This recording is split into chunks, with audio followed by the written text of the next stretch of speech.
राधे राधे दोस्तों, स्वागत है आपका आपके चैनल मोक्ष मंत्रास में। विराटनगर नामक विशाल और समृद्ध राज्य में महाराज विराट का शासन था। चारों ओर उन्नति, व्यापार और शांति का वातावरण था। राजमहल की ऊंची प्राचीरों पर तैनात पहरेदार हमेशा की तरह सतर्क खड़े थे। उसी समय अचानक दूर से धूल उड़ती दिखी। कुछ ही क्षणों में पता चला कि एक ग्रामीण अपनी पूरी जान लगाकर राजमहल की ओर भागता चला आ रहा था। वो मोहन था, गांव में रहने वाला एक साधारण लेकिन समझदार आदमी। जैसे ही वह महल के मुख्य द्वार तक पहुंचा, दोनों पहरेदारों ने तुरंत अपने भाले उसकी ओर तानते हुए उसे रोक लिया। कौन हो तुम और महल के भीतर कहां घुसे जा रहे हो? एक पहरेदार ने सख्त आवाज में पूछा। तेजी से सांस लेते हुए मोहन बोला, भाई मुझे जाने दो, मुझे महाराज विराट से बहुत ही जरूरी बात करनी है। दूसरे पहरेदार ने गुस्से में कहा, 10 कदम पीछे हटो वरना अंजाम अच्छा नहीं होगा। मोहन ने विनती करते हुए कहा, आप समझ नहीं रहे हैं, मेरा महाराज से मिलना अत्यंत आवश्यक है। यह बात समय गंवाए बिना महाराज तक पहुंचनी चाहिए। इसी बीच एक सिपाही ने आगे बढ़कर अपना भाला मोहन की गर्दन पर रखते हुए धमकी दी, आखिरी बार कह रहा हूं, पीछे हटो, नहीं तो अगली बार यह भाला तुम्हारी छाती में होगा। असल में पहरेदारों को यह डर था कि कहीं यह आदमी किसी रूप में भेष बदल कर आया कोई हमलावर न हो। आजकल शत्रु राज्य चालाकी से हमला करने की कोशिश कर रहे थे। मोहन, जो अब भी डरा नहीं था, बोला, देखिए, मेरे कारण महाराज को कोई खतरा नहीं है, बल्कि मैं तो महाराज को खतरे से बचाने आया हूं। उसके शब्द सुनकर दोनों पहरेदारों के चेहरे पर हैरानी झलकने लगी। एक पहरेदार ने पूछा, महाराज को खतरा? कैसे? इतने सैनिक, इतनी सुरक्षा, ऐसे में महाराज को किससे डर हो सकता है? मोहन ने गंभीर स्वर में कहा, आप मेरी बात पर विश्वास कीजिए, महाराज की जान को असली खतरा है। आप लोग स्थिति को समझ नहीं रहे। दूसरा पहरेदार झुंझलाकर बोला, और तुम्हें कैसे पता कि महाराज की जान पर बन आई है? मोहन ने गहरी सांस लेते हुए कहा, मेरी स्वप्नवाणी ने मुझे यह सब बताया है। स्वप्नवाणी? दोनों पहरेदारों ने आश्चर्य से एक दूसरे को देखा। यह शब्द उनके लिए बहुत अनसुना था। हां, मोहन बोला, इसका मतलब मैं महाराज को ही बताऊंगा। बस एक बार मुझे उनसे मिलने दीजिए। अगर आपको मुझ पर शक है तो मेरी तलाशी ले लीजिए, मुझे जंजीरों में बांध दीजिए। मैं महल में घुसकर कोई गलत काम नहीं करूंगा। मैं सिर्फ अपना कर्तव्य निभाना चाहता हूं, क्योंकि यह खतरा सिर्फ महाराज पर नहीं बल्कि पूरे विराट नगर पर मंडरा रहा है। मोहन की बात सुनकर पहरेदार कुछ देर सोच में पड़ गए। उसकी आंखों में डर नहीं बल्कि एक सच्चा भाव दिखाई दे रहा था। आखिरकार एक पहरेदार ने दूसरे से कहा, तुम अंदर जाकर महाराज से पूछो कि क्या इस आदमी को मिलने की अनुमति दी जाए। दूसरा पहरेदार तुरंत अंदर की ओर भागा और राजा के दरबार में पहुंचकर झुककर बोला, महाराज आपकी जय हो। बाहर गांव का एक आदमी आपसे मिलने आया है। वह कहता है कि आप पर और पूरे राज्य पर कोई बड़ा संकट आने वाला है। यह सुनकर महाराज विराट चौंक पड़े।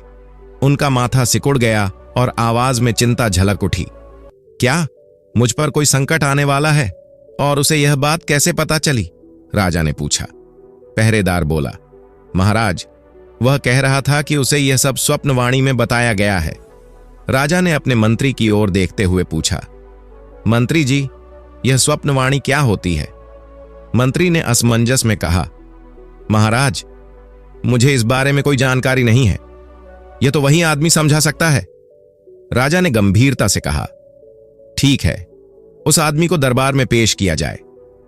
कुछ ही देर बाद वह पहरेदार मोहन को लेकर राजमहल के विशाल और भव्य दरबार में पहुंचा। सुगंधित धूप, चमकदार स्तंभ और बीच में सजे सिंहासन के सामने मोहन पहली बार खड़ा था। उसने झुककर कहा, महाराज की जय हो। राजा विराट ने गंभीर स्वर में पूछा, बताओ मोहन, तुम क्या कहना चाहते हो? किस बात ने तुम्हें इतनी हड़बड़ी में यहां आने पर मजबूर किया? मोहन ने गहरी सांस लेते हुए कहा, महाराज बात अत्यंत गंभीर है। आप पर और पूरे राज्य पर बहुत बड़ा संकट आने वाला है। राजा तुरंत चौकन्ने हो उठे। किस प्रकार का संकट? स्पष्ट और विस्तार से कहो। मोहन ने धीरे धीरे कहना आरंभ किया। महाराज, पड़ोसी राज्य राजगढ़ के राजा राज सिंह अपनी विशाल सेना के साथ हमारे राज्य पर बहुत जल्द आक्रमण करने वाले हैं। उसकी बात सुनकर पूरा दरबार स्तब्ध रह गया। राजा ने अपने मंत्री की ओर देखा और बोले, मंत्री जी, क्या यह हमारा कोई गुप्तचर है? मंत्री ने सिर झुकाकर कहा, नहीं महाराज, हमारा कोई भी गुप्तचर इस समय राजगढ़ राज्य में तैनात नहीं है। यह आदमी हमारे किसी गुप्त दल का हिस्सा नहीं है। राजा ने वापस मोहन की ओर देखते हुए पूछा, तो तुम्हें कैसे पता चला कि हमारे राज्य पर हमला होने वाला है? यह जानकारी किसी आम आदमी के पास कैसे हो सकती है? मोहन ने उत्तर दिया, महाराज, यह सब मुझे मेरी स्वप्नवाणी से पता चला है। राजा चकित होकर बोले, यह शब्द तुम पहले भी कह चुके हो, पर यह स्वप्नवाणी होती क्या है? मोहन ने विनम्रता से कहा, महाराज, मेरे भीतर एक अद्भुत शक्ति है। मुझे जो भी सपना आता है वह भविष्य में सच हो जाता है। कई बार मेरे सपनों ने मुझे या मेरे गांव वालों को बड़े संकटों से बचाया है, और इस बार जो सपना मुझे दिखा वह बहुत भयानक था। दरबार में सन्नाटा छा गया। सभी मोहन की हर बात ध्यान से सुन रहे थे। मोहन बोला, महाराज, मैंने स्वप्न में देखा कि पड़ोसी राज्य का राजा अपनी सेना लेकर हमारे राज्य पर धावा बोल देता है। उनके सैनिक हमारे नगरों को घेर लेते हैं। चारों ओर युद्ध की लपटें उठती हैं और अंत में वे पूरे विराट नगर पर कब्जा कर लेते हैं। मेरे सपने में मैंने यह भी देखा कि वे लोग आपको मौत के घाट उतार देंगे। यह सुनकर राजा विराट का चेहरा गंभीर हो गया। उन्होंने गहरी सांस लेते हुए कहा, तो तुम कहना चाहते हो कि मेरा जीवन भी संकट में है और मेरा पूरा राज्य भी? मोहन ने सिर झुकाकर कहा, जी महाराज। राजा थोड़ी देर तक सोचते रहे, फिर बोले, और मुझे इस बात पर सिर्फ इसलिए विश्वास कर लेना चाहिए कि तुम्हें कोई सपना आया था? मोहन तुरंत बोला, महाराज, मेरे सभी सपने सच होते हैं। मैं झूठ नहीं कहूंगा। मेरे गांव के लोग भी इस बात के साक्षी हैं। राजा ने आंखें सिकोड़ते हुए कहा, लेकिन मैं यह कैसे मान लूं? तुम्हारा नाम क्या है? मोहन बोला, जी महाराज, मेरा नाम मोहन है। राजा बोले, देखो मोहन, केवल एक आदमी के कहने पर मैं पूरा राज्य युद्ध की तैयारी में नहीं झोंक सकता। इसके लिए मजबूत सबूत चाहिए। मोहन बोला, महाराज, मैं आपकी बात समझता हूं, इसीलिए ही मैं आपके पास स्वयं आया हूं। यदि आप अनुमति दें तो मैं अपने स्वप्न के बारे में सब कुछ विस्तार से बता सकता हूं। शायद वही बातें आपको निर्णय लेने में सहायता करें। राजा ने हाथ उठाकर संकेत दिया, ठीक है मोहन, तुम अपनी बात कहो। और फिर मोहन ने कहना शुरू किया। मोहन ने गहरी सांस ली और बोला, महाराज, मेरे सपने में सबसे पहले एक भयावह दृश्य दिखाई दिया। मैंने देखा कि आज की रात किसी दुष्ट व्यक्ति द्वारा महारानी जी के भोजन में जहर मिलाया जाने वाला है। दरबार में सन्नाटा छा गया। राजा ने तुरंत पूछा, कौन है वह नीच व्यक्ति? तुमने उसे देखा? मोहन ने सिर हिलाया, नहीं महाराज, यह मेरा दुर्भाग्य है कि मुझे उसका चेहरा साफ दिखाई नहीं दिया, लेकिन सपने में मैंने स्पष्ट देखा कि महारानी जी वहीं भोजन करती हैं और कुछ ही क्षणों में उनकी तबीयत बिगड़ने लगती है। और फिर वह रुक गया। दरबार में सभी की धड़कनें तेज हो चुकी थीं। राजा चिंतित स्वर में बोले, और फिर क्या हुआ? मोहन ने धीमे स्वर में कहा, महाराज, बदकिस्मती से महारानी जी की मृत्यु हो जाती है। पूरे राजमहल में कोहराम मच जाता है। पूरा विराटनगर दुख में डूब जाता है, और सबसे अधिक आप महाराज। मोहन के शब्दों ने राजा का मन हिला दिया, लेकिन मोहन यहीं नहीं रुका। इसी गहरे दुख का फायदा उठाकर पड़ोसी राज्य राजगढ़ का राजा राज सिंह अपनी विशाल सेना के साथ अचानक राज्य पर हमला कर देता है। मैंने देखा कि उसके हमले से हमारे राज्य के नगरों और गांवों में भीषण आग की लपटें उठती हैं। लोग चिल्लाते हुए इधर उधर दौड़ रहे हैं। सैनिक मोर्चा संभालने की कोशिश करते हैं, लेकिन दुश्मन सेना बहुत भारी पड़ती है। मोहन का चेहरा भय से कांप रहा था, जैसे वह सपना अभी भी उसकी आंखों के सामने तैर रहा हो।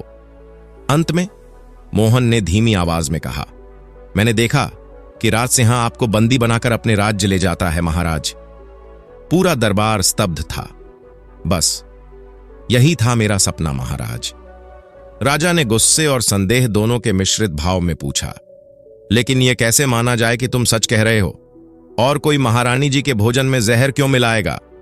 मोहन ने गंभीरता से कहा, यह तो मुझे नहीं मालूम महाराज। सपने में इतने ही दृश्य मिले। उसी समय मंत्री जी आगे बढ़े और बोले, महाराज, यदि आप अनुमति दें तो मेरे पास एक उपाय है। आज महारानी जी के लिए जो भी भोजन तैयार होगा, हम उसे पहले राज वैद्य के पास ले जाएंगे। वैद्य जी के पास कई ऐसे नुस्खे हैं जो किसी भी प्रकार के जहर का तुरंत पता लगा सकते हैं। राजा ने तुरंत आदेश दिया, ठीक है, आज दिन ढलने के बाद महारानी जी के लिए जो भी भोजन बनेगा उसे सीधे दरबार में लाया जाए, साथ ही राज वैद्य को भी बुलाया जाए। कुछ समय बाद सूर्य ढल चुका था। महल के सेवक महारानी के भोजन की थाली लेकर दरबार में आए। उनके पीछे पीछे राज वैद्य भी दरबार में पहुंच गए। वैद्य जी ने आते ही पूछा, महाराज, बताइए मुझे किस कारण याद किया गया है? राजा गंभीर आवाज में बोले, वैद्य जी, आज हमें आपकी विशेषज्ञता की आवश्यकता है। हमें सूचना मिली है कि महारानी जी के भोजन में किसी ने जहर मिलाया है। क्या आप इस भोजन की जांच कर सकते हैं और बता सकते हैं कि इसमें सचमुच जहर है या नहीं? वैद्य ने विनम्रता से कहा, अवश्य महाराज, मैं अब भी पता लगाता हूं। वैद्य ने थाली अपने हाथों में ली। उन्होंने अपनी थैली से एक विशेष दवा निकाली और भोजन पर छिड़क दी। छिड़कते ही भोजन से हल्का धुआं उठने लगा। फिर वैद्य जी थाली को करीब लाकर ध्यान से सूंघने लगे। दरबार में हर कोई उनकी हर हरकत पर नजर रखे हुए था। कुछ क्षण बाद वैद्य ने थाली नीचे रखी और बोले, महाराज, यह बात बिल्कुल सत्य है। इस भोजन में जहर मिला हुआ है।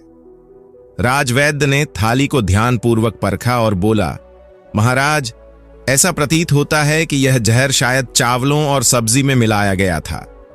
यह अत्यंत घातक विष है। इसकी हल्की सी मात्रा भी किसी स्वस्थ व्यक्ति की जान लेने के लिए पर्याप्त है। यह सुनते ही राजा विराट के चेहरे का रंग उड़ गया। उन्होंने तत्काल आदेश दिया, मोहन को तुरंत दरबार में प्रस्तुत किया जाए। कुछ ही क्षणों में मोहन राजा के सामने लाया गया। राजा सिंहासन से उठ खड़े हुए और बोले, मोहन, आज तुमने मेरी धर्मपत्नी की जान बचाई है। यह एहसान मैं कभी नहीं भूलूंगा। बताओ, तुम्हें क्या इनाम दूं? मोहन ने सिर झुकाकर कहा, महाराज, मैं तो केवल आपके और राज्य की रक्षा के लिए यहां आया था। मेरी कोई इच्छा नहीं। लेकिन यदि आप सच में मेरी सहायता करना चाहते हैं तो मेरे परिवार की स्थिति बहुत खराब है। मेरे घर में खाने को एक दाना तक नहीं है। यदि आप मुझे अपने महल में कोई नौकरी दे दें तो यह मेरे जीवन का सबसे बड़ा उपकार होगा। राजा ने प्रसन्न होकर कहा, ठीक है मोहन, आज से तुम महल में पहरेदारी का कार्य करोगे। तुमने अपनी निष्ठा सिद्ध कर दी है। मोहन ने हाथ जोड़कर कहा, आपका बहुत बहुत धन्यवाद महाराज। आपकी सदैव जय हो। कुछ क्षण बाद राजा ने गंभीर आवाज में पूछा, मोहन, अब मुझे यह बताओ कि दुश्मन का हमला कब और कहां होगा? मोहन ने शांत स्वर में उत्तर दिया, महाराज, मुझे इस बात का समय तो स्पष्ट नहीं दिखा, परंतु यह अवश्य दिखा है कि दुश्मन राज्य की सेना हमारे राज्य के पीछे वाले द्वार से हमला करेगी। राजा तुरंत सक्रिय हो गए। उन्होंने मंत्री की ओर देखते हुए कहा, मंत्री जी, राज्य के पीछे वाले द्वार पर निगरानी बढ़ा दी जाए। वहां अतिरिक्त सैनिक तैनात किए जाएं। हर आने जाने वाले की कड़ी तलाशी ली जाए। मंत्री ने झुककर कहा, आपके आदेश का पालन होगा महाराज। लेकिन एक और बड़ी समस्या है। महारानी जी के भोजन में जहर किसने मिलाया? हमें दोषी का पता लगाना आवश्यक है। राजा ने तुरंत आदेश दिया, हां मंत्री जी, रसोई घर के हर व्यक्ति, हर दासी से कड़ी पूछताछ की जाए, विशेषकर उससे जो महारानी का भोजन तैयार करती थी। यह आदेश देकर राजा ने मोहन की ओर देखा और कहा, मोहन, अब तुम जा सकते हो। मोहन ने नम्रता से कहा, महाराज आपकी जय हो, और वह अपने कार्य पर लौट गया। उस दिन से मोहन पूरे मन से महल में पहरेदारी करने लगा। दिन रात वह पूरी सजगता के साथ अपने कर्तव्य का पालन करता रहा। सब उसे ईमानदार और निष्ठावान पहरेदार के रूप में देखने लगे, लेकिन किस्मत में कुछ और ही लिखा था। एक रात जब गहन सन्नाटा पूरे महल पर छाया हुआ था, मोहन किले की दीवारों पर अपनी पहरेदारी कर रहा था। हवा में अजीब सी ठंडक थी और रात अत्यधिक शांत। आधी रात बीतते बीतते उसकी आंखें नींद से बोझिल होने लगीं। मोहन ने सोचा, बस कुछ क्षण बैठ जाता हूं ताकि फिर ताजा होकर पहरा दे सकूं। लेकिन जैसे ही वह बैठा, थकान ने उसे घेर लिया। पलकें अपने आप बंद होने लगीं और कुछ ही पलों में वह अनजाने में नींद के आगोश में चला गया। जैसे ही वह सोया, एक नया सपना उसके सामने खुलने लगा। उसने देखा कि पड़ोसी राज्य का राजा राज सिंह किसी अज्ञात व्यक्ति से गुप्त रूप से बात कर रहा था। मोहन के सपने में दृश्य और भी स्पष्ट होता जा रहा था। उसने देखा कि पड़ोसी राज्य राजगढ़ का राजा राज सिंह एक अंधेरे कमरे में खड़ा था। चारों तरफ घोर सन्नाटा था और दियों की हल्की रोशनी में उसकी कुटिल मुस्कान और भी भयावह लग रही थी। सामने खड़ा एक आदमी उससे धीमी आवाज में बात कर रहा था।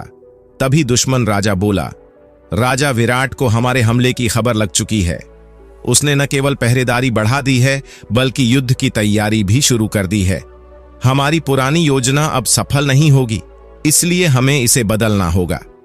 वह थोड़ी देर रुककर आगे बोला, अब मैं अपने सबसे बहादुर, सबसे शूरवीर योद्धा को तुम्हारे साथ भेज रहा हूं।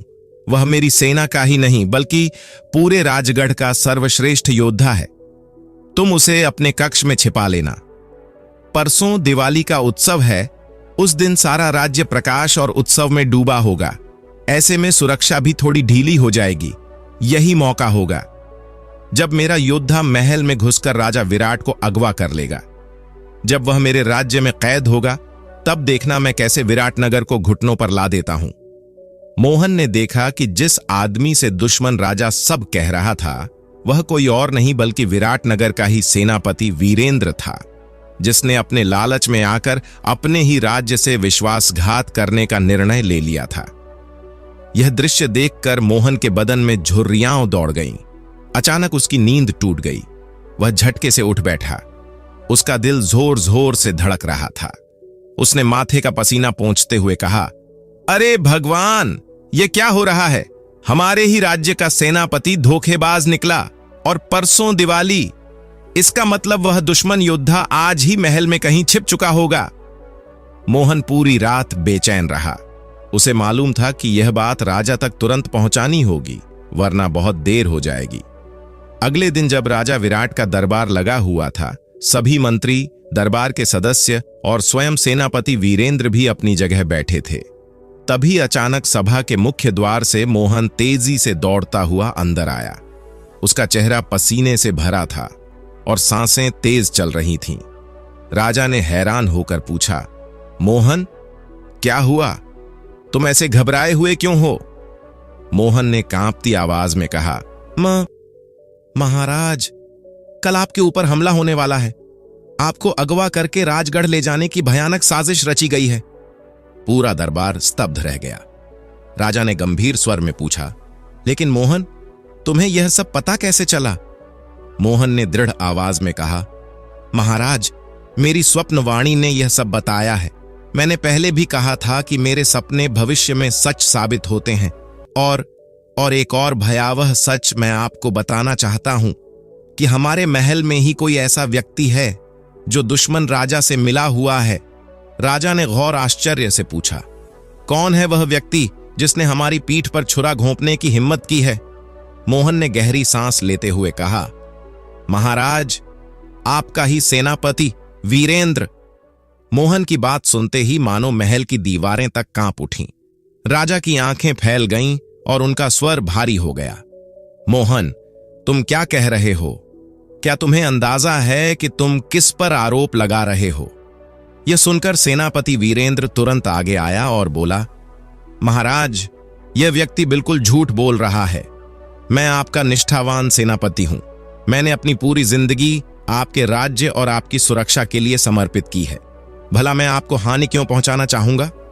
मोहन ने शांत लेकिन दृढ़ आवाज में कहा, महाराज, यदि आपको मेरी बात पर विश्वास नहीं है तो आप स्वयं जांच करवा लीजिए। सेनापति वीरेंद्र के कमरे की तलाशी लें। वहां पर राजगढ़ राज्य का एक गुप्त योद्धा छुपा हुआ है जो कल रात ही यहां पहुंचा होगा। राजा का चेहरा कड़ा हो गया। उन्होंने आदेश दिया, सिपाहियों, तुरंत जाओ और सेनापति वीरेंद्र के कक्ष की तलाशी लो। यह सुनकर सेनापति बेचैन हो उठा और बोला, महाराज, यह सब व्यर्थ है। तलाशी लेने की कोई आवश्यकता नहीं है। राजा गरज उठे, बस अब एक शब्द और नहीं, तलाशी अवश्य होगी। तभी मोहन ने आगे आकर कहा, महाराज, यदि आप अनुमति दें तो तलाशी के लिए अधिक सैनिक भेजे जाएं। वह शत्रु योद्धा साधारण नहीं है, अपने राज्य का सबसे ताकतवर और चालाक योद्धा है। अकेले सैनिक उसके सामने टिक नहीं पाएंगे। राजा ने सिर हिलाया, ठीक है, सभी सैनिक तुरंत वहां जाएं और उसे पकड़कर हमारे सामने उपस्थित करें। कुछ ही देर में सैनिकों ने कमरे की तलाशी ली और मोहन की बात सच निकली। सेनापति के कक्ष से सचमुच दुश्मन राज्य राजगढ़ का एक शूर, खतरनाक योद्धा पकड़ा गया। उसे जंजीरों में जकड़कर राजा के सामने लाया गया। यह दृश्य देखकर दरबार में सन्नाटा छा गया। राजा का चेहरा लाल हो उठा। उन्होंने कठोर आवाज में कहा, राज्य से विश्वासघात करने का दंड केवल और केवल मृत्यु दंड है। इस गद्दार सेनापति और इसके साथ आए इस योद्धा, दोनों का सिर धड़ से अलग किया जाए। सिपाहियों, इन्हें ले जाओ। मंत्री तुरंत आगे आए और बोले, महाराज, निश्चय ही रानी जी के भोजन में विष मिलाने की साजिश भी इसी सेनापति ने रची होगी। इस बड़े षड्यंत्र के उजागर होने के बाद राजा मोहन की ओर मुड़े और बोले, मोहन, तुम हमारे लिए किसी वरदान से कम नहीं हो। एक बार फिर तुमने हमें और हमारे राज्य को बचा लिया। मोहन विनम्रता से बोला, महाराज, यह तो मेरा सौभाग्य है कि मैं आपकी सेवा कर पा रहा हूं। खुश होकर राजा ने घोषणा की, आज से हम तुम्हें अपना नया सेनापति नियुक्त करते हैं। इस घटना के बाद राज्य में फिर से शांति लौट आई। मोहन को महल में रहने के लिए एक शानदार, भव्य और सुरक्षित कक्ष दिया गया। कुछ दिन सब कुछ सामान्य चलता रहा, परंतु एक रात जब पूरी दुनिया नींद में खोई हुई थी, मोहन अपने कमरे में गहरी नींद सो रहा था। तभी अचानक उसे एक अजीब सपना आया। उसने देखा कि मंत्री जी अपने बिस्तर पर लेटे हुए हैं। अचानक उनका चेहरा पीला पड़ने लगा। वे दर्द से तड़पते हुए अपना सीना पकड़कर जोर जोर से चिल्लाने लगे, कोई मुझे बचाओ। कुछ ही क्षणों में मंत्री जी जमीन पर गिर पड़े। उनकी आखिरी चीख गूंज उठी और तभी मोहन की नींद टूट गई। अगले दिन सुबह जैसे ही सूरज की रोशनी महल के आंगन में फैलने लगी, मोहन जल्दी जल्दी कदम बढ़ाते हुए मंत्री जी के कक्ष में जा पहुंचा। मंत्री जी उस समय अपने दफ्तर के रजिस्टर देख रहे थे। मोहन तीन को सामने देखकर उन्होंने माथे पर हल्की सी शिकन डालते हुए पूछा, आओ मोहन, बताओ, इस बार क्या सूचना लेकर आए हो? लगता है फिर किसी सपने की बात होगी। मोहन ने गंभीर स्वर में कहा, मंत्री जी, कल रात मुझे एक बहुत ही डरावना और अशुभ सपना आया था, इसलिए मैं आपको चेतावनी देने आया हूं। बात यह है कि आने वाले दिनों में आपको दिल का बहुत भारी दौरा पड़ सकता है, इसलिए कृपया अपना विशेष ध्यान रखिएगा। मोहन की बात सुनते ही मंत्री के चेहरे का रंग ऐसा उड़ गया मानो सारी रक्त धारा अचानक जम गई हो। उनका गला सूख गया और हाथ कांपने लगे। वे कुछ क्षणों तक मोहन की ओर देखते ही रह गए, जैसे किसी ने उनके पैरों के नीचे से जमीन खींच ली हो। मोहन बिना कुछ और कहे शांत कदमों से बाहर चला गया, जबकि मंत्री जी सदमे में पुतले की तरह वहीं जमे रह गए। उनके मन में तरह तरह के डर उमड़ आए। क्या सच में उन्हें कुछ होने वाला है? क्या मोहन की स्वप्नवाणी इस बार भी सच साबित होगी? उस रात जब मोहन सोया तो उसे फिर एक विचित्र सपना आया। सपने में उसने देखा कि घने जंगल के भीतर अंधेरे और भयावह पेड़ों के बीच कुछ जंगली कबीले वाले राजा को पकड़ लेते हैं। राजा डरे हुए थे और कबीले वाले अपने हथियारों से उन्हें घेर लेते हैं। वे राजा की हत्या करना ही चाहते थे कि तभी एक कबीला प्रमुख राजा की गर्दन पर बने एक खास सितारे के निशान को देखकर चौंक उठा। वह जोर से बोला, रुको, यह निशान तो हमारे कुल देवता के गांव का प्रतीक है। जो यह निशान धारण करता है उसकी जान लेना हमारे नियमों के विरुद्ध है। इतना सुनते ही कबीले वालों ने राजा की जान बख्श दी और उन्हें सम्मानपूर्वक मुक्त कर दिया। यहीं पर मोहन की नींद खुल गई। अगले दिन राजा शिकार के लिए तैयारी कर रहे थे। घोड़े सजाए जा रहे थे, सैनिक आसपास की सुरक्षा व्यवस्था देख रहे थे। तभी मोहन दौड़ता हुआ आया और बोला, महाराज, कृपया रुक जाइए, शिकार के लिए जंगल में मत जाइए। मैंने सपना देखा है कि जंगल में जंगली कबीले के लोग आपको पकड़ लेंगे। राजा ने नाराजगी से कहा, अरे बस करो मोहन, तुम और तुम्हारे सपने। मैं शिकार के लिए तो जाऊंगा ही, आज रोकोगे तो कल चला जाऊंगा। हर बार सपने सुनकर तो मैं राजकाज नहीं रोक सकता। मोहन ने विनम्र परंतु दृढ़ता से कहा, ठीक है महाराज, तो कम से कम इतना कर लीजिए कि अपनी गर्दन पर एक सितारे का निशान गुदवा लीजिए। वही निशान आपकी जान बचाएगा। राजा ने गहरी सांस ली और बोले, तुम भी ना मोहन, बहुत जिद्दी हो। ठीक है, तुम्हारी यह बात मान लेता हूं। राजा ने महल के चित्रकार से अपनी गर्दन पर एक सितारे का निशान बनवाया और फिर अपने दल के साथ शिकार खेलने के लिए जंगल की ओर रवाना हो गए। शाम होते होते वापस लौटते समय राजा का चेहरा बदला बदला सा था। उन्होंने तुरंत मोहन को दरबार में बुलाया। मोहन के आते ही राजा भावुक आवाज में बोले, मोहन, आज तुमने एक बार फिर मेरी जान बचाई है।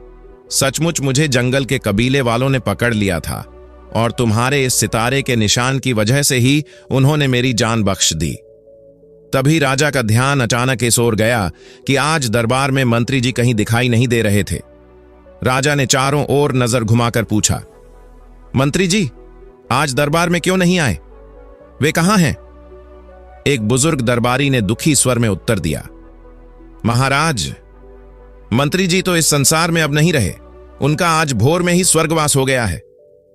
यह सुनकर राजा क्षण भर के लिए स्तब्ध रह गए। उनकी आंखें फैल गईं और चेहरा फीका पड़ गया। क्या? यह कैसे हो गया? राजा की आवाज कांप उठी। दरबारी बोले, महाराज, पिछले 1-2 दिनों से मंत्री जी बहुत विचलित और डरे हुए से लग रहे थे। न जाने किस गहरी चिंता में डूबे रहते थे। लगता है उनके मन से कोई भय हट ही नहीं रहा था। आज सुबह भी वे इसी उलझन में खोए हुए सीढ़ियों से नीचे उतर रहे थे कि उनका ध्यान सीढ़ियों पर गया ही नहीं और वे सीधे नीचे गिर पड़े। गिरते ही उनका प्राणांत हो गया। राजा ने भारी मन से कहा, चलो, अब उनके अंतिम संस्कार की व्यवस्था करनी होगी। वे मेरे लिए पिता समान थे। फिर राजा ने पूछा, लेकिन वह आखिर किस चिंता में थे? ऐसा कौन सा भय था जो उन्हें इस कदर खाए जा रहा था? दरबारी असहाय स्वर में बोले, महाराज, इसका सही कारण हमें नहीं पता। उसी समय मोहन आगे आया और बोला, महाराज, मैं जानता हूं कि मंत्री जी किस चिंता में डूबे थे। मैंने उन्हें बताया था कि मेरे सपने में मैंने देखा कि उन्हें दिल का दौरा पड़ने वाला है। शायद वे इसी डर से विचलित हो गए थे। मोहन की बात सुनकर राजा गहरी सोच में डूब गए, जैसे कुछ बड़ा सत्य उनके मन में धीरे धीरे खुल रहा हो। अंत में मंत्री जी का अंतिम संस्कार राजकीय सम्मान के साथ किया गया। पूरा नगर शोक में डूब गया, क्योंकि मंत्री न्यायप्रिय, बुद्धिमान और दयालु थे। अंत्येष्टि के बाद राजा ने मोहन को अपने पास बुलाया और खजांची को आदेश दिया, खजांची जी, मोहन को एक बड़ा संदूक भरकर सोने की मोहरें दी जाए, साथ ही कुछ हीरे जवाहरात भी दे दिए जाए। वह हमारे राज्य का रक्षक है। मोहन ने विनम्रता से झुककर कहा, महाराज, आपका बहुत बहुत धन्यवाद। मेरी पत्नी यह सुनकर बहुत प्रसन्न होगी। राजा मुस्कुराते हुए बोले, हां मोहन, इतने धन के बाद अब तुम्हें जीवन भर किसी चीज की कमी नहीं होगी।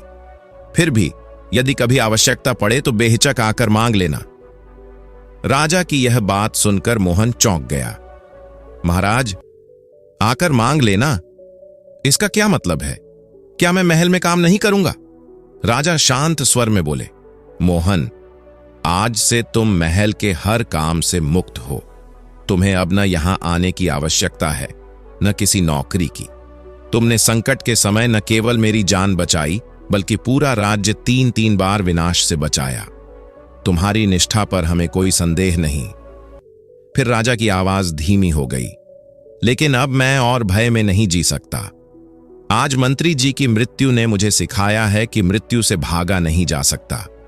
मौत सबकी निश्चित है, चाहे वह राजा हो या साधारण मनुष्य। मंत्री जी दिल के दौरे से शायद न भी मरते, पर भय के कारण वे इतने व्याकुल हो गए कि उन्हें कुछ दिखाई ही नहीं दिया और वे सीढ़ियों से गिरकर चल बसे। राजा ने गहरी सांस लेकर आगे कहा, मोहन, इंसान मृत्यु से कब तक भागेगा? डर डर कर जीने से तो बेहतर है कि जी भर कर जिया जाए। मैं अब लगातार इस चिंता में नहीं रह सकता कि कल क्या होने वाला है। भविष्य की चिंता में अपने वर्तमान को खराब करना समझदारी नहीं। जो होना है वह ईश्वर की इच्छा से होगा। इसलिए मैं चाहता हूं कि तुम अब महल से दूर चैन से अपना जीवन जो और मुझे भी शांतिपूर्वक जीने दो। हम बिना वजह ही उसकी चिंता करके अपने आप को परेशान क्यों करें? मोहन बोला, जी महाराज, मैं समझ गया। और फिर मोहन इनाम के रूप में राजमुद्राओं से भरा हुआ संदूक लेकर वहां से हमेशा हमेशा के लिए चला गया। इस घटना के बाद वह कभी महल लौटकर वापस नहीं आया। आखिरकार महल को छोड़कर वह वापस नगर में आ गया। वहां पर उसने अपने लिए एक आलीशान मकान बनवाया और एक सुखमय जीवन बिताने लगा। यह बहुत पुरानी बात है। उत्तर दिशा की सुरम्य पर्वत श्रृंखलाओं के बीच एक ऐसा राज्य बसा था जिसका सौंदर्य देखने वाले की आंखें ठहर जाईं। वहां के राजा और रानी न केवल धर्मपरायण और न्यायप्रिय थे, बल्कि अपनी प्रजा के सच्चे हितैषी भी थे। लंबे समय तक संतान सुख से वंचित रहने के बाद अनेक व्रत, उपवास और तपस्याओं के फल स्वरूप उन्हें एक अद्वितीय रूप वाली कन्या की प्राप्ति हुई। उसके जन्म से ही मानो पूरे राज्य में उत्सव का वातावरण छा गया। राजा और रानी ने उसका नाम अत्यंत प्रेम से राजकुमारी चंद्रकांता रखा। एक ऐसा नाम जिसमें चांद की शीतलता और सौंदर्य दोनों समाये हों। राजकुमारी के जन्म के कुछ ही दिनों बाद राजा ने राज्य ज्योतिषी को महल में बुलवाया ताकि वे नन्ही राजकुमारी का भविष्य जान सकें। वृद्ध ज्योतिषी ने शांत मन से अपनी गणनाएं की। कुछ क्षणों के लिए आंखें बंद कीं, मानो किसी अदृश्य शक्ति से संवाद कर रहे हों, और फिर मुस्कुराते हुए बोले, महाराज, राजकुमारी चंद्रकांता आपके परिवार ही नहीं, पूरे राज्य के लिए सौभाग्य का स्वरूप होगी। जहां जहां इनका चरण पड़ेगा वहां सुख, समृद्धि और लक्ष्मी का वास रहेगा। फिर उन्होंने धीरे से एक गंभीर बात जोड़ते हुए कहा, किंतु ध्यान रहे, राजकुमारी के गले में जो सोने की माला जन्म से ही है वह केवल गहना नहीं बल्कि उनकी जीवन रक्षा का कवच है। इसे किसी भी परिस्थिति में उनसे अलग ना किया जाए। रानी ने इस चेतावनी को दिल पर अंकित कर लिया। उस दिन से लेकर वर्षों तक चंद्रकांता के गले से वह माला कभी नहीं उतरी। वह माला मानो उसके अस्तित्व का हिस्सा बन गई थी। समय रथ के पहियों पर उड़ता गया और चंद्रकांता अपनी बाल लीलाओं से आगे बढ़ते हुए यौवन की चौखट पर आ पहुंची। जैसे जैसे वह बड़ी होती गई उसका सौंदर्य और अधिक निखरता गया। उसकी कांति ऐसी थी कि जो भी उसे देखता कुछ क्षण के लिए संसार की सारी चिंताएं भूल जाता। उसके गुलाबी होंठों पर जब हल्की सी मुस्कान भी खिल उठती तो लगता मानो उनमें से मोतियों की श्वेत झंकार झर रही हो। वास्तव में मोती की बूंदें गिरती, और जब वह नंगे पांव चलती तो उसकी हर पदचाप मानो जादू बिखेर देती। रास्ते पर छोटे छोटे बहुमूल्य रत्न झरते चले जाते, मानो स्वयं धरती माता उसके चरणों का स्वागत करती हो। लगता था जैसे प्रकृति उसके निराले सौंदर्य पर मुग्ध होकर उसकी राह को अपने खजाने से सजाती हो। राजकुमारी के बढ़ते सौभाग्य के साथ साथ राज्य भी दिन प्रतिदिन अधिक समृद्ध होता गया। सोना चांदी, रत्न जवाहरात, हाथी घोड़े, अनाज धान्य, सब कुछ जैसे चंद्रकांता के आगमन के बाद दोगुनी गति से मिलने लगा। प्रजा सुखी थी, राज्य सुरक्षित था और चारों दिशाओं में केवल शांति और खुशहाली का ही वास था। राजा यह सब अपनी पुत्री के शुभ चरणों और देवताओं की असीम कृपा का प्रत्यक्ष आशीर्वाद मानते थे। राजकुमारी के षोडश 16वें जन्मदिन के अवसर पर राजा ने विशेष रूप से राजकोष के श्रेष्ठ सुनारों को बुलवाया। कई महीनों की कारीगरी के बाद उन्होंने राजकुमारी के लिए शुद्ध सोने से बनी 2 दिव्य चप्पलें तैयार करवाईं। ये चप्पलें सौंदर्य में ऐसी अनुपम थीं कि उन्हें देखकर लगा जैसे सूरज की किरणों से तराशी गई हों। हल्की इतनी कि मानो बादलों की फुहार हों और मुलायम इतनी कि पहने ही राजकुमारी को ऐसा लगे जैसे वह धरती पर नहीं, किसी स्वर्गीय धरा पर चल रही हों। चंद्रकांता ने पिता के इस अमूल्य उपहार को हृदय से स्वीकार किया और भावपूर्ण धन्यवाद दिया। कुछ ही दिनों बाद वह अपनी दासियों के साथ इन चप्पलों को पहनकर पर्वतों के रमणीय वनों में घूमने के लिए निकल पड़ी। वसंत का समय था। हवा में फूलों की सुगंध घुली हुई, पत्तियों पर ओस की बूंदें चमक रही थीं और पंछियों का मधुर कलरव वातावरण में संगीत भर रहा था। इसी मनोहर माहौल में एक दिन राजकुमारी अपनी सेविकाओं संग महल के निकट पहाड़ी ढलानों पर रंग बिरंगे जंगली फूल चुनने गई। सबके बीच हंसी मजाक चलता रहा और चंद्रकांता उत्साह से इधर उधर दौड़ती रही। तभी अचानक उसका पैर एक चिकने पत्थर पर फिसल गया। वह स्वयं तो गिरने से बच गई, पर उसी क्षण उसके पैर की एक सोने की चप्पल हवा में उछली और दूर खड़ी एक तीखी खतरनाक ढलान से लुढ़कते हुए नीचे गहरी घाटी में गायब हो गई। सेविकाओं को तुरंत नीचे भेजा गया। वे घंटों खोजती रहीं, झाड़ियों में, चट्टानों के बीच, सूखे गड्ढों में, लेकिन चप्पल का कोई निशान नहीं मिला। ऐसा लगता था जैसे वह धरती की गोद में समा गई हो। जब यह दुर्भाग्यपूर्ण घटना राजा के कानों तक पहुंची तो उन्होंने पूरे राज्य में घोषणा करवाई, जो कोई राजकुमारी की खोई हुई सोने की चप्पल ढूंढ कर लाएगा उसे धन, मान सम्मान और मनचाहा पुरस्कार दिया जाएगा। राज्य भर के लोग पर्वतों और वनों में खोजने निकल पड़े, पर वह चप्पल किसी रहस्य की भांति कहीं भी दिखाई नहीं दी। इधर समय धीरे धीरे बीतता रहा। कुछ ही सप्ताह बाद दूर दक्षिण के समतल प्रदेश का एक युवा और साहसी राजकुमार, जिसका नाम राजकुमार किशन था, अपने सिपाहियों के साथ लंबे अभियान पर निकला। वह पर्वतीय मार्गों से गुजर रहा था कि अचानक उसकी नजर घने वन की झाड़ियों के बीच किसी अजीब सी चमक पर पड़ी। जिज्ञासावश वह नीचे उतरा और पास जाकर देखा। वह कोई साधारण वस्तु नहीं थी, बल्कि सोने से जड़ी, मोतियों और लाल माणिकों से सजी एक अद्भुत चप्पल। राजकुमार उस चप्पल को हाथ में लेकर क्षण भर के लिए स्तब्ध रह गया। ऐसी कलात्मक कारीगरी, ऐसा दिव्य तेज उसने इससे पहले कभी नहीं देखा था। वह समझ गया कि यह किसी असाधारण कुल की, किसी अत्यंत विशिष्ट कन्या की वस्तु होगी। उसने बड़ी सावधानी से चप्पल को एक रेशमी कपड़े में लपेटा और सिपाहियों संग अपने महल लौट आया। महल पहुंचते ही वह सीधा अपनी माता रानी के कक्ष में गया। रानी ने जब वह चप्पल देखी तो उनके मुख पर आश्चर्य और विस्मय की रेखाएं उभर आईं। उन्होंने कहा, बेटा, यदि एक चप्पल ही इतनी अनुपम और विलक्षण है तो सोचो वह कन्या कितनी अलौकिक सौंदर्य की धनी होगी जिसकी यह है। यह किसी साधारण परिवार की वस्तु बिल्कुल नहीं हो सकती। रानी ने इस रहस्य का पता लगाने का निश्चय किया। उन्होंने तुरंत अपने दूतों को चारों दिशाओं में भेज दिया ताकि इस अद्भुत चप्पल की वास्तविक स्वामिनी का पता लगाया जा सके। कई दिन बीते। पर्वतों को छानते, नदियां पार करते और कई राज्यों की सीमाएं लांघते हुए दूत अंततः समाचार लेकर लौटे। उन्होंने सूचित किया, उत्तर दिशा की ऊंची पर्वतमालाओं के बीच बसे एक राज्य में कुछ सप्ताह पूर्व राजकुमारी की एक सोने की चप्पल गहरी ढलान से गिर गई थी, जिसकी आज तक खोज नहीं मिली। यह सुनकर रानी की आंखें चमक उठीं। उन्होंने उत्साह से अपने पुत्र की ओर देखा और बोली, पुत्र, अब तो स्पष्ट है कि यह वही चप्पल है।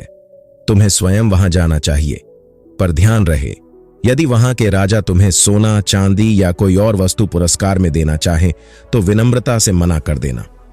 उसके बदले उस सुंदरी कन्या का हाथ मांगना। मुझे प्रतीत होता है कि यह सब देवयोग है।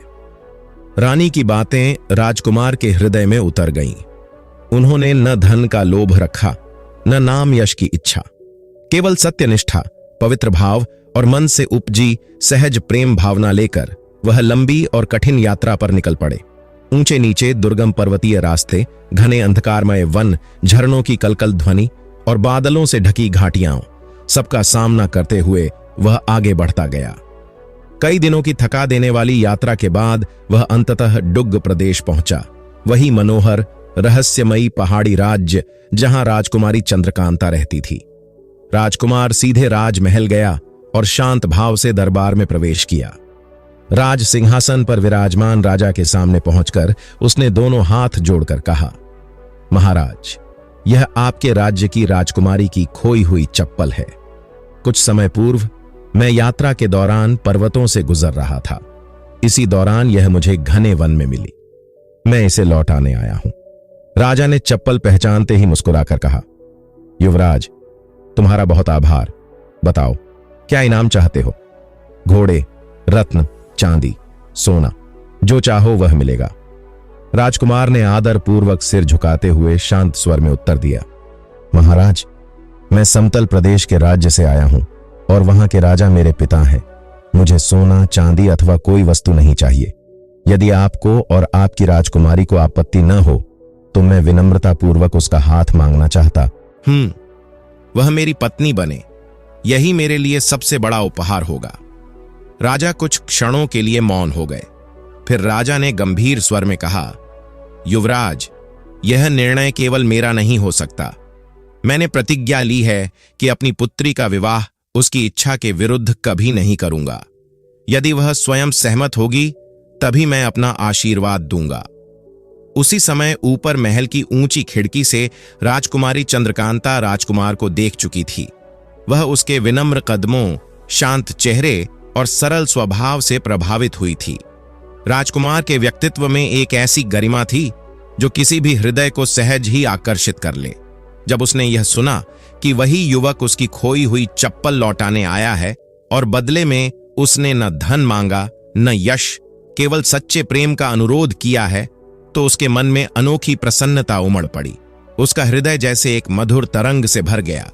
वह धीरे धीरे पिता के पास आई और विनम्र स्वर में बोली, पिताजी, यदि आपकी अनुमति हो तो मैं यह विवाह स्वीकार करती हूं। राजा की आंखों में चमक आ गई। उन्होंने पुत्री के सिर पर हाथ रखकर आशीर्वाद दिया और तत्काल संपूर्ण राज्य में उत्सव की घोषणा कर दी गई। नगाड़े बजने लगे, दीपों की कतारें सजने लगीं, रथ सोने चांदी से मढ़ाए गए, महल के प्रांगण में पुष्प वर्षा होने लगी और इसी शुभ माहौल में चंद्रकांता और आर्यमित्र का विवाह राजसी परंपराओं, मंत्रोच्चार और भव्यता के साथ संपन्न हुआ। पूरे राज्य ने इस दिव्य मिलन का आनंद लिया। कुछ सप्ताह बीतने के बाद राजकुमार ने राजा से विनम्र निवेदन किया, महाराज, अब मैं अपनी पत्नी को लेकर अपने राज्य लौटना चाहता हूं। माता पिता हमारी प्रतीक्षा कर रहे होंगे। राजा और रानी का हृदय भावुक हो उठा, किंतु उन्होंने मुस्कुराते हुए सहर्ष अनुमति दे दी। विदाई से पहले राजा ने विशेष रूप से चेतावनी देते हुए कहा, बेटा, यह राजकुमारी हमारा हृदय है, इसका सदैव ध्यान रखना। और हां, इसके गले की यह सोने की माला कोई साधारण आभूषण नहीं, बल्कि इसका जीवन है। इसे कभी उतारने मत देना। राजा और रानी ने अपनी लाडली को आशीर्वादों, हाथियों, घोड़ों, रत्नों की पेटियों और भव्य उपहारों के साथ विदा किया। जब राजकुमार आर्यमित्र अपनी नई दुल्हन संग अपने राज्य पहुंचा तो उसके वृद्ध माता पिता ने आनंद और गर्व से भरे आंसू बहाए। रानी ने भावुक होकर कहा, इतनी सुंदर, विनम्र और संस्कारी बहू तो हमने सपने में भी नहीं सोची थी। लेकिन इस सुंदरता और सौभाग्य के पीछे छिपा एक अंधेरा धीरे धीरे आकार ले रहा था। दरअसल राजकुमार आर्यमित्र का पहले से एक विवाह हो चुका था। युवावस्था में प्रेमवश उसने एक साधारण परिवार की लड़की से विवाह कर लिया था। वह लड़की अब राजमहल में पहली रानी के रूप में रहती थी। राजा और रानी ने उसे कभी मन से स्वीकार नहीं किया था। उसके व्यवहार में कड़वाहट, ईर्ष्या और कभी कभी क्रोध झलकता था। अब जब चंद्रकांता, जिसे विवाह के बाद सब रानी मंदाकिनी कहने लगे, महल में आई तो सब उसे देखकर मोहित हो गए। उसकी सुंदरता, उसकी शालीनता, उसकी नम्रता, सबके मन में उसके प्रति सम्मान और प्रेम भरने लगा। राजकुमार भी अपनी नई पत्नी मंदाकिनी के प्रेम में पूरी तरह डूब चुका था। यही बात पहली रानी के हृदय में तीखे कांटे की तरह चुभने लगी। वह साधारण रूप सौंदर्य वाली थी और उसका स्वभाव भी कभी कभी कठोर हो जाता था। जब उसने देखा कि उसका स्थान अब मानो मंदाकिनी ले रही है, राजकुमार का स्नेह, राजा रानी का प्यार, प्रजाजनों का आदर, तो उसके भीतर ईर्ष्या की ज्वाला भड़क उठी। राजा और रानी भी इस तनावपूर्ण स्थिति को भांप चुके थे। उन्हें पता था कि पहली बहू के मन में कटुता है और वह किसी आवेश में आकर कोई अनुचित कदम उठा सकती है। इसलिए उन्होंने मंदाकिनी को अपने पास बुलाया और स्नेहपूर्ण परंतु गंभीर स्वर में कहा, बेटी, तुम सरल हो, भली हो, लेकिन पहली बहू के मन में तुम्हारे प्रति जलन है, उससे सावधान रहना। मंदाकिनी ने हल्के से मुस्कुराते हुए कहा, माताजी, वह तो मेरी बड़ी बहन समान है, मुझसे कोई द्वेष क्यों रखेगी? मैं उसे पूरा स्नेह दूंगी और मुझे विश्वास है कि वह भी मुझे बहन समझकर स्नेह ही देगी। राजा और रानी उसकी सहजता, पवित्र हृदय और सरल स्वभाव से प्रसन्न तो हुए, परंतु मन के किसी कोने में चिंता की हल्की लकीर भी बनी रही। अनुभव उन्हें बता रहा था कि पहली रानी का हृदय शांत नहीं है। कुछ समय तक महल का वातावरण शांत और सौम्य बना रहा। दोनों रानियां एक दूसरे से शिष्टता से व्यवहार करतीं और बाहर से सब कुछ सामान्य प्रतीत होता था। लेकिन नियति ने एक दिन अचानक करवट बदली। सूचना आई कि राजकुमार को राज्य के महत्वपूर्ण कार्य से दूर देशों की यात्रा पर जाना होगा। यह यात्रा लंबी और कठिन थी, इसलिए वह मंदाकिनी को साथ नहीं ले जा सकता था। प्रस्थान से पूर्व उसने माता पिता से निवेदन किया, जब तक मैं वापस लौटूं, कृपया मेरी पत्नी का ध्यान रखना और यह भी कि पहली रानी किसी आवेश में कोई अनुचित कार्य न कर बैठे। राजकुमार के जाते ही पहली रानी के मन में दबा ईर्ष्या का विष अधिक उग्र हो उठा। एक दिन वह बनावटी मुस्कान ओढ़े मंदाकिनी के कक्ष में पहुंची। उसके चेहरे पर मिठास थी, पर आंखों में कुछ और ही। वह बोली, बहन, हमारे पति छोटे राजा हैं, उन्हें राज्य कार्यों के लिए दूर दूर यात्रा करनी होती है, लेकिन मैं जानती हूं कि वह तुम्हें बहुत मानते हैं। तुम सुंदर हो, विशेष हो, इसलिए उनका पूरा ध्यान तुम्हारी ओर ही रहता है। पर हम दोनों बहनें हैं, हमें एक दूसरे के पास आते जाते रहना चाहिए। मंदाकिनी ने निर्मल मुस्कान के साथ सिर हिलाया और उत्साह में अपनी सजी हुई अलमारी खोल दी। वहां मोती, माणिक, पारिवारिक गहने और अनमोल आभूषण खूबसूरती से सजे थे। तभी पहली रानी की नजर उस विशेष वस्तु पर पड़ी। मंदाकिनी के गले में चमकती सोने की माला, वही जो जन्म से उसके साथ थी, जो उसके अस्तित्व का हिस्सा बन चुकी थी। वह चौंक कर बोली, यह माला तुम इसे हमेशा पहने रहती हो, कभी उतारती नहीं? मंदाकिनी ने शांत स्वर में उत्तर दिया, हाँ बहन, यह माला मेरे जीवन की रक्षक है। मेरे माता पिता ने इसे जन्म से ही मेरे गले में पहनाया है। यह मेरे प्राणों से भी अधिक प्रिय है, इसलिए मैं इसे कभी नहीं उतारती। यह सुनते ही पहली रानी के हृदय में जैसे किसी दुष्ट विचार का बीज फूट पड़ा। उसके मन ने फुसफुसाया, यदि यही माला उसकी जीवन रेखा है, तो इसे हटाते ही उसका अंत निश्चित है। उसकी आंखों में क्रूर विजय की दर्प भरी चमक उभर आई। उसके भीतर की ईर्ष्या अब पनप कर एक खतरनाक रूप ले चुकी थी। तुरंत वह अपने कक्ष में लौटी और अपनी सबसे विश्वस्त सेविका को बुलाया, एक मौन, चतुर और अत्यंत आज्ञाकारी स्त्री, जो अपनी स्वामिनी के लिए किसी भी हद तक जा सकती थी। पहली रानी ने उसके कानों में षड्यंत्र से भरी धीमी आवाज में कहा, आज रात चुपचाप मंदाकिनी के कक्ष में जाना, किसी भी तरह उसका सोने का हार उतारना और फिर उसे अपने गले में पहन लेना। याद रख, जैसे ही वह हार उसके शरीर से अलग होगा, उसके प्राण भी अलग हो जाएंगे। सेविका ने सिर झुकाकर आज्ञा स्वीकारी। उसकी आंखों में लालच, भय और सत्ता के लोभ का अजीब सम्मिश्रण चमक रहा था। रात का गहन सन्नाटा पूरे महल पर छा चुका था। हवाओं की धीमी सरसराहट और कहीं दूर किसी पहरेदार की मध्यम फुटस्टेप्स उस शांति को और भी गहरा बना रही थी। गलियारों में टंगे दीपक टिमटिमा रहे थे, मानो उनींदी आंखों से जागने की कोशिश कर रहे हों। सेविकाएं, पहरेदार और महल का हर जीव सब गहरी नींद में डूबे हुए थे। उस शांत वातावरण में केवल एक कक्ष ऐसा था जहां दिव्यता तैर रही थी, मंदाकिनी का कक्ष। वह अपने रेशमी बिछौने पर शांत, निर्मल और सौम्य मुख लिए निद्रा में थी। चांद की दूधिया रोशनी उसकी कोमल मुखाकृति पर ऐसे पड़ रही थी जैसे चंद्रमा स्वयं उसे आशीष दे रहा हो। उसी समय महल की छाया में झुकी हुई वह सेविका बिल्ली की तरह दबे पांव अंदर घुसी। उसका हृदय धड़क रहा था, उसकी सांसें गर्म थीं, पर उसकी आंखों में पहली रानी की आज्ञा का विष घुला हुआ था। उसने कमरे का दरवाजा धीरे से बंद किया और मंदाकिनी के पास जाकर ठिठक गई। इतना सौम्य, इतना शांत चेहरा। एक क्षण को उसका मन कांपा, पर लालच और भय ने उसे फिर कठोर बना दिया। थरथराते हाथों से उसने झुककर वह स्वर्णमाला पकड़नी चाहिए। यह वही माला थी जिसके बारे में पहली रानी ने कहा था, यह उसकी जीवन रेखा है।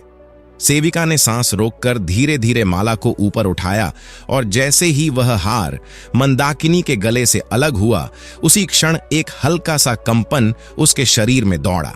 अगले ही पल मंदाकिनी का कोमल शरीर बिल्कुल निश्चल हो गया। उसकी सांसें थम चुकी थीं, चेहरा पीला पड़ गया था। सेविका का दिल एक पल को दहला, पर वह अपनी रानी की आज्ञा के सामने न झुकना जानती थी। उसने शीघ्रता से हार को अपने गले में पहना, अपनी चादर ठीक की और बिना आवाज किए अंधेरे में गायब हो गई। सुबह होने पर वृद्ध राजा और रानी अपनी प्यारी बहू का हाल पूछने उसके कक्ष पहुंचे। उन्होंने धीरे धीरे दरवाजा खटखटाया, फिर जोर से आवाज दी, पर भीतर से कोई उत्तर नहीं मिला। चिंता बढ़ी, वे खुद अंदर गए। जैसे ही उनकी नजर मंदाकिनी पर पड़ी, उनके पैरों तले जमीन खिसक गई। वह वहीं लेटी थी, शांत, निष्प्राण, चेहरा पीला, शरीर ठंडा। रानी का हृदय चीत्कार कर उठा। राजा कांपते स्वर में बोले, यह कैसे हो गया? हमारी बहू तो हंसती रहती थी, अचानक कैसे?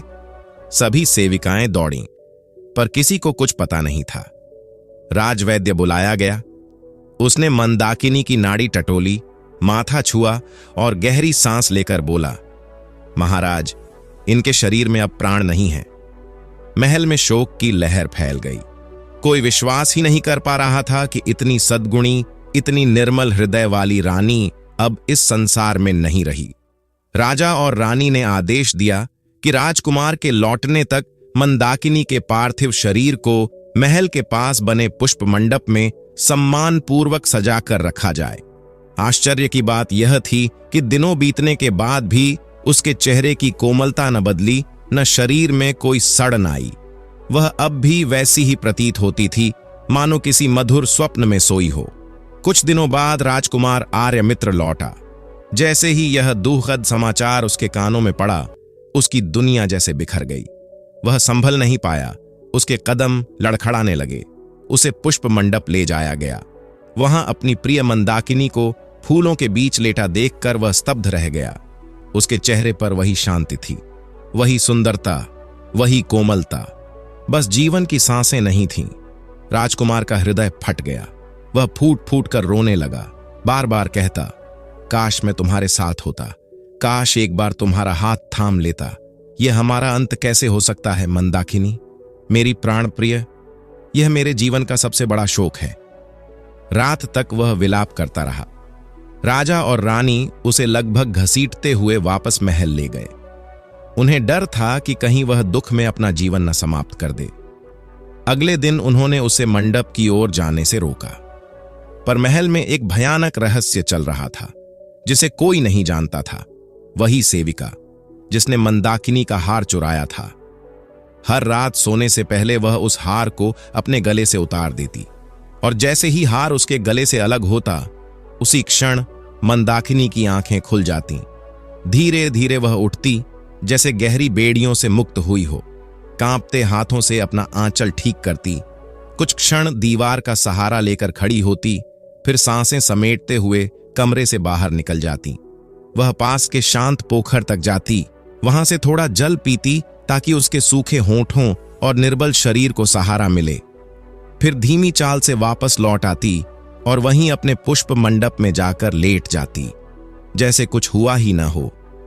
उसे भूख लगती थी, पर भोजन कहां से मिलता? कौन उसे जीवित मानता था? महल में कोई भी यह कल्पना नहीं कर सकता था कि रात के अंधेरे में एक मृत घोषित रानी धीरे धीरे उठती है, चलती है, पानी पीती है, सांसें लेती है। परंतु एक रहस्य अब भी वैसा ही जटिल था। जब भी वह चलती, उसके पैरों के नीचे फिर से रत्न, मोती और शुभ प्रतीक से चमकदार दाने बिखर जाते, जैसे प्रकृति स्वयं उसकी रक्षक बन गई हो, जैसे ब्रह्मांड अब भी उसे जीवित मानता हो, जैसे उसका भाग्य उससे अलग नहीं हो पाया हो। लेकिन यह चमत्कार केवल रात का था, क्योंकि जैसे ही सूरज की पहली किरण महल की दीवारों को छूती, सेविका जल्दी से हार फिर से अपने गले में पहन लेती और वह दिव्य जीवन रेखा दोबारा उससे छिन जाते ही मंदाकिनी फिर उसी निश्चल देह में बदल जाती, मृत, मौन, शून्य, केवल प्रतीक्षा में। वृद्ध राजा और रानी इस भयानक सच्चाई से बिल्कुल अनजान थे। उन्हें केवल इतना लगता था कि उनकी कोमल, गुणी, स्नेहमयी बहू अब दिवंगत हो चुकी है और उनके प्रिय पुत्र का हृदय पूरी तरह टूट चुका है। मंदाकिनी हर रात जाग कर यही सोचती रहती, क्या मेरा जीवन अब हमेशा इसी अंधेरे में बंधा रहेगा? क्या कोई नहीं जान पाएगा मेरे साथ हुआ यह घोर छल? उसके हृदय में दर्द, भय और आशा की एक टूटती बनती लौ थी, जो हर रात कुछ क्षण के लिए जलती और फिर हार पहनते ही बुझ जाती। दूसरी ओर राजकुमार का मन धीरे धीरे पागलपन की ओर बढ़ रहा था। अगली सुबह वह फिर उसी मंडप की ओर भागा, जहां कभी उसका विवाह हुआ था, जहां उसकी सबसे मधुर स्मृतियां बसे थीं। रात में उसे लगा था कि उसने किसी को देखा है, कोई आकृति, कोई छाया, जिसने उसकी बुझती उम्मीद में फिर से एक चिंगारी जगा दी थी। मंडप के पास पहुंचकर उसकी नजर अचानक जमीन पर पड़ी। वहां चमक रही थीं कुछ कीमती मणियां, ऐसी मणियां जो सामान्यतः किसी बहुत पवित्र आभूषण का हिस्सा होती हैं। राजकुमार एक पल को रुक गया। उसका हृदय तेजी से धड़कने लगा। मन में दुविधा और आशा दोनों एक साथ जाग उठे। क्या यह मंदाकिनी की मणियां हैं? क्या वह सच में जीवित है? क्या वह हर रात यहां आती है? क्या उसकी आत्मा अब भी इस संसार से जुड़ी है? राजकुमार पूरे दिन वहीं बैठा रहा, मंडप और पोखर के बीच की पगडंडी पर आंखें गड़ाए। मंदाकिनी का शरीर वहीं लेटा था, शांत, निश्चल, जैसे किसी स्वप्न में खोया हुआ हो। कोई हलचल नहीं, कोई सांसें नहीं, लेकिन फिर भी कहीं गहराई में उसे महसूस होता था कि वह मृत नहीं है। कोई रहस्य उसकी मृत्यु के पीछे छिपा हुआ है। दिन धीरे धीरे ढला, सूरज की अंतिम किरणें ओझल होने लगीं, लेकिन मंदाकिनी के शरीर में कोई परिवर्तन नहीं हुआ, कोई चमत्कार नहीं हुआ। राजकुमार की आशा फिर से टूट गई। भारी मन और बुझी आत्मा लिए वह महल वापस लौट आया। अगला पूरा दिन वह महल में ही रहा, खामोश, निर्जीव, टूट चुका। उसने अन्न जल तक त्याग दिया। उसके व्यवहार से महल के लोग कांप उठे। कहीं उनके राजकुमार भी तो वियोग में अपने प्राण न त्याग दें। शाम होते होते उसकी आंखें बार बार उसी दिशा में उठ रही थीं जहां मंडप था। उसके हृदय में अजीब सी बेचैनी उठ रही थी, मानो कोई उसे पुकार रहा हो। वह अचानक उठा और एक बार फिर अकेला वहां जा पहुंचा। मंडप में बैठकर वह विचारों में डूब ही रहा था कि उसी क्षण उसके सामने से एक कोमल आकृति धीरे धीरे गुजरती हुई पोखर की ओर बढ़ी। उसका शरीर चंद्रमा की रोशनी में चमक रहा था। उसकी चाल में एक अद्भुत शांति थी। उसकी आभा इतनी दिव्य, इतनी मोहक थी कि राजकुमार एक पल को जड़ हो गया। उसे लगा जैसे वह स्वप्न देख रहा हो। जब वह स्त्री चांदनी में आगे बढ़ी तो उसकी आकृति चंद्र किरणों में स्पष्ट होने लगी। राजकुमार की सांसें थम गईं। वो मंदाकिनी थी। हर कदम के साथ उसके पैरों के नीचे वही चमचमाते रत्न और दुर्लभ मणियां बिखर रही थीं, मानो धरती स्वयं उसकी राह को फिर से सजाने लगी हो। यह दृश्य इतना अलौकिक था कि लगता था जैसे कोई दिव्य छाया चांदनी में चल रही हो। पर यह कोई भ्रम नहीं था। यह उसकी प्राण प्रिय मंदाकिनी ही थी, जीवित पर अधूरी। राजकुमार उसके पीछे धीरे धीरे बढ़ा ताकि वह डर न जाए, लेकिन जैसे ही मंदाकिनी ने किसी की पदचाप सुनी, उसका दिल घबराहट से कांप उठा। वह पलट कर देखने लगी, पर अंधेरे और धुंधली रोशनी में वह किसी को पहचान न सकी। तभी राजकुमार ने हल्की पर डूबी हुई आवाज में पुकारा, मंदाकिनी। मैं हूं तुम्हारा पति। उस एक वाक्य ने जैसे पूरी रात को थाम लिया। मंदाकिनी की आंखें भर आईं। उसने उस स्वर को तुरंत पहचान लिया। वह दौड़कर उस दीप के पास आई जो मंडप में हौले हौले जल रहा था। दीपक की लौ कांपी और उसके साथ मंदाकिनी के आंसू भी चमक उठे। उसके गले में जीवनहार का अभाव साफ दिखाई दे रहा था। कांपती आवाज में उसने कहा, आप स्वप्न नहीं देख रहे, मैं ही हूं आपकी मंदाकिनी। पर अब मेरा जीवन पूर्ण नहीं रहा। दिन निकलते ही मैं मृत हो जाती हूं और केवल रात में ही जागृत होती हूं। किसी निर्दयी ने मेरे जीवन का वह हार चुरा लिया है जो मेरे माता पिता ने आपकी शपथ पर मुझे सौंपा था। राजकुमार का हृदय पिघल उठा। उसने उसके गले की ओर देखा। वह अमूल्य जीवनहार सचमुच गायब था। उसने मंदाकिनी के हाथ को दोनों हथेलियों में लेते हुए दृढ़ता से कहा, तुम चिंता मत करो, मैं तुम्हारे प्राणों का वह सूत्र वापस लाऊंगा, चाहे संसार की हर दीवार मुझे तोड़नी पड़े। सूरज उगने से पहले मैं पूरा महल खंगाल डालूंगा। उस रात राजकुमार मंडप में ही बैठा रहा, मंदाकिनी का ठंडा पड़ता हाथ थामे उसे सांत्वना देते हुए। जैसे जैसे सुबह निकट आई, मंदाकिनी का शरीर फिर निश्चल होने लगा। राजकुमार का हृदय टूटता जा रहा था, पर विश्वास की लौ जल रही थी। सूर्य की पहली किरण पड़ने से ठीक पहले वह चुपचाप महल लौट गया। महल पहुंचते ही उसने सभी दास दासियों, पहरेदारों और सेवकों को दरबार में बुलवाया। उन सब की आंखों में झांकते हुए उसकी नजर एक सेविका के गले पर पड़ी। वहीं चमकता हुआ वही जीवनहार। उसकी आंखें क्रोध से अंगारों की तरह दहक उठीं। इस स्त्री को तुरंत कारागार में डाल दो, उसने कड़क आवाज में आदेश दिया। सेविका भय से कांप उठी। राजकुमार की दृष्टि में छिपे तूफान को देख वह सच छिपा न सकी। रोते हुए उसने सब स्वीकार किया कि पहली बहू जिसने कभी मंदाकिनी को पसंद नहीं किया, उसी के कहने पर उसने वह हार चुराया था। राजकुमार का चेहरा क्रोध की ज्वाला से लाल हो गया। उसने न्याय करते हुए आदेश दिया, पहली रानी जिसने ईर्ष्या और दुष्टता की सीमाएं लांघी हैं, उसे भी जीवन भर कारागार में डाला जाए। आज से न वह और न उसकी सेविका कभी बाहर की हवा देख पाएंगी। न्याय हो चुका था। राजकुमार ने वह पवित्र जीवनहार उठाया और अपने माता पिता को साथ लेकर मंडप की ओर चल पड़ा। मंदाकिनी वहां अब भी बैठी थी, चांदनी में भीगी हुई, शांत मगर पीड़ा से घिरी हुई। जैसे ही राजकुमार ने वह हार उसके गले में पहनाया, एक दिव्य प्रकाश उसके चारों ओर फैल गया। उसके शरीर में कंपी दौड़ी, आंखें धीरे धीरे पूरी तरह खुल गईं, चेहरा जीवन से खिल उठा, सांसों की लय वापस लौट आई और उसकी मुस्कान, वह मुस्कान जिसने राजकुमार का पूरा संसार फिर से रोशन कर दिया, उसके होंठों पर लौट आई। बूढ़े राजा रानी की आंखों से आंसू बह रहे थे, दुख के नहीं अपार आनंद के। उनकी उजड़ी दुनिया फिर से बस गई थी। यह शुभ समाचार पूरे राज्य में आग की तरह फैल गया। लोगों ने अपने घरों में दीप जलाए, मिठाइयां बांटी, ढोल बजाए, चारों ओर उल्लास की लहर दौड़ गई। और इसके बाद राजा, रानी, राजकुमार और रानी मंदाकिनी सदा सुखपूर्वक, प्रेम पूर्वक और न्याय पूर्वक रहने लगे। तो दोस्तों, अगर आपको आज की कहानी अच्छी लगी तो चैनल को सब्सक्राइब करके हमें सपोर्ट कर दीजिए और कमेंट्स में राधे राधे लिखना ना भूलना। फिर मिलते हैं एक नई कहानी के साथ। राधे राधे।